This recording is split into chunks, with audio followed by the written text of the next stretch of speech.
Voilà, bonjour à tous. Merci à Sylvain, au groupe pour ces quelques chants. On est très heureux de vous accueillir ce matin. Très heureux de partager ces moments avec vous. Je voudrais vraiment souhaiter de la part de l'église ADD d'Istres la bienvenue aux familles, aux amis qui nous ont rejoints ce matin à l'occasion de ce culte spécial Noël. Alors, vous inquiétez pas, je sais que vous êtes venus pour les enfants, je ne vais pas être long, il n'y a pas de souci, il y en a pour 10 minutes à tout casser. Mais je voulais partager avec vous quelques pensées ce matin. Vous serez d'accord avec moi pour constater que depuis quelques semaines, ça sent le sapin. Voilà. Alors, je ne parle pas des chaussettes de votre ado ou de votre mari, mesdames. Je parle de l'ambiance qui s'est installée autour de nous. Hein, parce que qui dit sapin dit Noël. Noël dans nos maisons. Noël dans nos magasins, dans nos rues. Noël à la télévision. C'est vrai que les films de Noël, ils sont à la télé depuis fin octobre. Alors, de plus en plus, ça commence tôt. Mais une fois qu'on est devant, Joël me l'a confié récemment, on ne peut plus décrocher. Non, c'est pas vrai, je plaisante. Bon, moi, je vous dis un secret, et c'est moi qui le dis personnellement, on ne peut pas décrocher, voilà. Moi, je me tue aux films de Noël. Depuis octobre, j'en regarde au moins un par semaine, et là, j'ai un peu accéléré la cadence. Voilà, on va y aller, je dois encore me faire maman, j'ai raté l'avion, etc., etc. Bon, on y va. Vous êtes d'accord avec moi, on a toujours à peu près les mêmes histoires dans ces films-là. Hein, vous avez toujours la belle Kate qui est femme d'affaires dans une grande ville, qui revient dans son village natal, elle tombe sur le beau Jack, qui organise le concours de gâteaux. Bref, vous avez l'image, c'est bon ? Ok. Et ces téléfilms-là, on a toujours des titres du style La fiancée de Noël, Le miracle de Noël. Et d'ailleurs, j'ai choisi un titre un peu dans ce style-là ce matin. Le titre de ma pensée sera « Le cadeau miraculeux de Noël ». Alors, j'ai pas la main, vas-y, on va faire ça comme ça. C'est la deuxième diapo. Le cadeau miraculeux de Noël, chers amis. Voilà ce dont je voulais vous parler ce matin. Il est donc question, dans un premier temps, de cadeaux, mais aussi de miracles. On s'attarde quelques instants sur la notion de cadeau, si vous voulez bien. Est-ce que vous saviez, qu'en moyenne, les Français reçoivent à Noël au moins un cadeau qui ne leur plaît pas ? Il y a même 7 millions de personnes en France qui prévoient de revendre le cadeau de Noël qui ne leur plaît pas. Pourquoi je vous dis ça ? Parce que, mes amis, on peut être déçus par le cadeau que va nous offrir un proche. On peut être déçus par un cadeau. Pourtant, même si la personne en face pensait nous faire plaisir, au final, on peut être déçu par le cadeau qu'on va recevoir à Noël. Pourquoi je vous dis ça, mes amis ? Parce que, en contrepartie, il y a un cadeau qui, lui, ne vous décevra jamais. Et ce cadeau, mes amis, il vous vient directement de la part de Dieu. Amen. Gloire à Dieu. Et on n'est pas déçus. Tu as bien raison, mon frère, on n'est pas déçus. Le cadeau qui nous vient de la part de Dieu, vous n'allez pas le trouver sur Amazon, vous n'allez pas le trouver sur Temu, ni sur un catalogue, mais en revanche, c'est la Bible qui nous en parle le mieux. Et ce cadeau, nous le trouvons dans la Bible. Ce cadeau, il est le résultat de la volonté divine. Il est le résultat de la manifestation de la puissance divine. Il est la traduction de l'amour divin. Cadeau miraculeux, j'en viens à la notion de miracle, c'est la conséquence, ce cadeau, d'un miracle divin qui surpasse toutes les règles physiques, toutes les règles scientifiques. Un cadeau miraculeux, c'est de l'ordre du miracle. On va lire ensemble un passage, si vous voulez bien, dans l'évangile de Luc, chapitre 1, à partir du verset 26. Excusez-moi, j'ai extrêmement soif.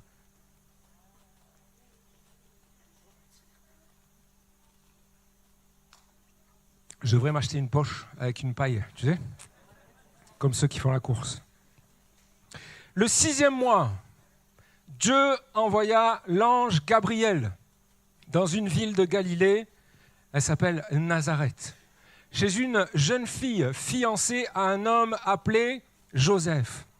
Celui-ci était un descendant du roi David. Le nom de la jeune fille était Marie.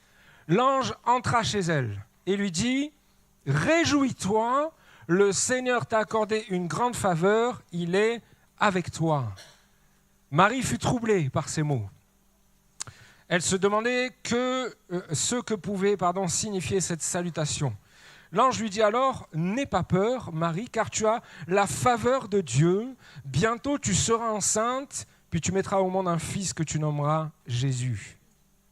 Il sera grand, et on l'appellera le Fils du Dieu Très-Haut. Le Seigneur Dieu fera de lui un roi, comme le fut David son ancêtre. Et il régnera pour toujours sur le peuple d'Israël. Son règne n'aura point de fin. » Marie dit à l'ange « Comment cela sera-t-il possible, puisque je suis vierge ?» L'ange lui répondit « Le Saint-Esprit viendra sur toi, et la puissance du Dieu Très-Haut te couvrira comme une ombre. C'est pourquoi on appellera saint et fils de Dieu l'enfant qui doit naître. Amen. » En quelques versets, on vient de lire la manière dont Dieu annonce par l'intermédiaire d'un ange à une jeune fille une nouvelle extraordinaire qui peut paraître invraisemblable quand on lit le texte comme ça rapidement. Elle a été choisie pour être celle qui va mettre au monde celui qui incarne le plus beau cadeau de Dieu pour la création, son Fils Jésus. Et cette part de miraculeux dont je vous parlais depuis le début, on la trouve dans la manière dont Jésus a été conçu. Chers amis, comment une vierge peut-elle tomber enceinte ? On l'a lu ensemble par l'action de l'Esprit Saint et par la puissance de Dieu qui se manifeste. Voilà la part du miraculeux qui rentre en action. Et cette puissance de Dieu qui se manifeste, elle a engendré la vie dans le sein de Marie et Jésus est né, comme nous allons le voir dans le spectacle joué par les enfants. Voilà mes amis, ce qu'est le cadeau miraculeux de Noël. Noël, les amis, c'est pas ce que notre société a bien voulu en faire, une fête commerciale où on est là à dépenser notre argent, on est là à se gaver autour de la table à coups de foie gras et autres mets délicats, où en général le repas finit toujours par une dispute familiale parce qu'au coin de la table, il y a le tonton qui a un peu trop bu et qui commence à dire n'importe quoi. Noël, c'est pas ça. Noël, c'est beaucoup plus que cela.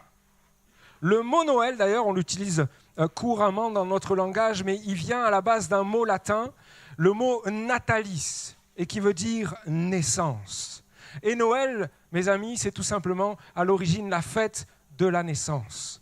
La fête qui commémorait la naissance de Jésus-Christ, la naissance qui s'est passée telle que l'ange l'avait annoncée à Marie.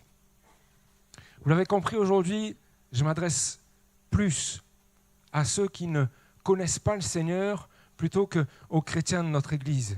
Mes amis, Noël est vraiment à prendre dans le sens réel qu'il est, parce que vous verrez que si vous réalisez ce qu'est Noël, ça aura un impact sur votre vie.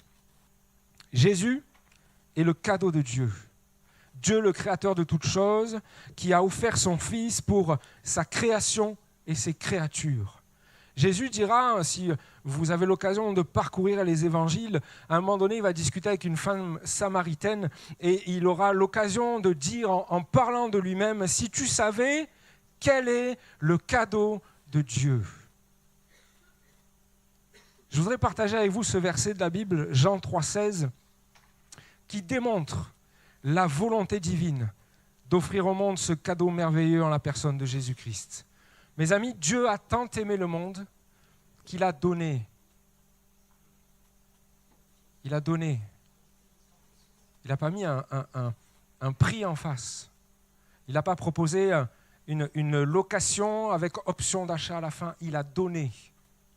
Il a offert son Fils unique afin que quiconque croit en lui ne périsse pas, mais qu'il ait la vie éternelle. Mes amis, ici, il y a un cadeau. Jésus est bien plus que ce cadeau, mais on pourrait symboliser la chose ainsi. Comment tu peux être ce matin réceptionnaire Ça se dit ça? Oui. Il est en Jean. Richard, ça se dit? Oui, ça passe. Merci. Comment tu peux recevoir ce cadeau? Comment vous pouvez être au bénéfice de ce cadeau ce matin? Est-ce que vous avez besoin de vous prosterner devant un petit enfant, comme ont pu le faire les mages dans les Écritures? Est-ce que vous avez besoin de faire toutes sortes de rituels, de prières, comme on peut le voir dans certaines religions? Les amis, laissez-moi vous dire que Jésus se rencontre de manière très simple. Laissez-moi vous dire aussi que Jésus n'est pas resté ce petit bébé de la crèche. À tort, quand on parle avec les gens, beaucoup gardent dans leur esprit l'image du petit Jésus. Oui, c'est le petit Jésus qui est dans la crèche, un peu comme quand on parle de Dieu et on dit ouais, le bon Dieu qui est là-haut, etc., etc. Vous m'avez compris. Mais lorsqu'on parcourt les évangiles, lorsqu'on lit la Bible, on voit, on découvre un Jésus qui est devenu adulte et qui accomplit son ministère sur la terre. Et il parcourt les villes, les villages, et il accomplit là des choses extraordinaires. Il accomplit des miracles, il guérit des malades, il redonne la vue à des aveugles, il délivre des gens qui sont possédés par des esprits démoniaques. Il redonne la capacité à des paralysés de pouvoir marcher, et il a même ressuscité des morts, mes amis. Vous pouvez croire que ce sont des fables qui se trouvent dans la Bible, mais nous croyons et nous avons la foi que tout ce que la Bible déclare est vrai. Et nous voyons dans la Bible un Jésus qui manifeste toute la puissance de Dieu le Père. Jésus prend soin de ceux qui sont dans l'affliction. Jésus prend soin de ceux qui ont le cœur brisé. Jésus prend soin de ceux qui sont pauvres, de ceux qui sont démunis, de ceux qui sont rejetés par la société, de ceux qui ont besoin de son secours et de sa grâce. C'est ce que Jésus a fait dans les évangiles et c'est ce que Jésus peut faire encore ce matin pour plusieurs au milieu de nous. Et avant de conclure, les amis, avant de laisser la place aux enfants, je voudrais vous annoncer le plus important. Jésus, ce cadeau miraculeux de Dieu, est venu certes pour venir pallier peut-être à vos difficultés, peut-être à vos maladies, peut-être à vos soucis, mais il est venu pour quelque chose de bien plus grand. Jésus est venu sur cette terre pour offrir sa vie pour la vôtre. Jésus est venu sur terre pour donner sa vie pour la tienne. Il est venu pour offrir sa vie pour le salut du monde, mais pour ton salut en particulier. Et sans être trop long ce matin, je voudrais vous dire que la volonté de Dieu, lorsqu'il a créé l'homme et la femme, c'était qu'ils puissent en fait demeurer avec lui dans sa présence. Parce que c'était le meilleur en fait. Il avait créé un jardin, le jardin d'Éden, c'était extraordinaire, c'était la meilleure place pour l'homme et la femme dans la présence de Dieu. Mais à cause du péché de la désobéissance, l'homme et la femme ont été chassés de ce jardin parce que Dieu est saint et Dieu ne pouvait pas rester en présence du péché. Et depuis ce jour, il y a une condamnation qui pèse sur l'humanité, une condamnation qui se transmet de génération en génération. C'est comme inscrit dans notre ADN humain. On pêche dès qu'on vient à la vie. Demandez à un enfant, quand il va commencer à être un peu conscient de ses actes, qui lui a appris à mentir ou à voler? Personne, ça vient tout seul. C'est là, c'est à l'intérieur de nous, c'est gravé en nous. C'est le péché qui est là à l'intérieur de nous. Et le problème, c'est que ce péché, il a une conséquence. C'est qu'il fait peser sur l'humanité une condamnation, la condamnation à la mort, parce que la Bible déclare que le salaire du péché, c'est la mort. Alors pas la mort physique, hein. Je vous rassure, on va tous passer l'arme à gauche un jour ou l'autre. On va tous mourir.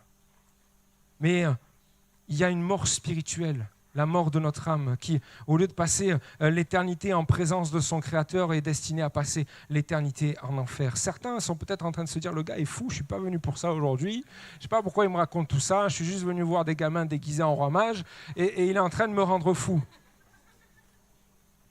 Mes amis, je suis juste là pour partager avec vous ce que la Bible déclare, la vérité de l'Évangile.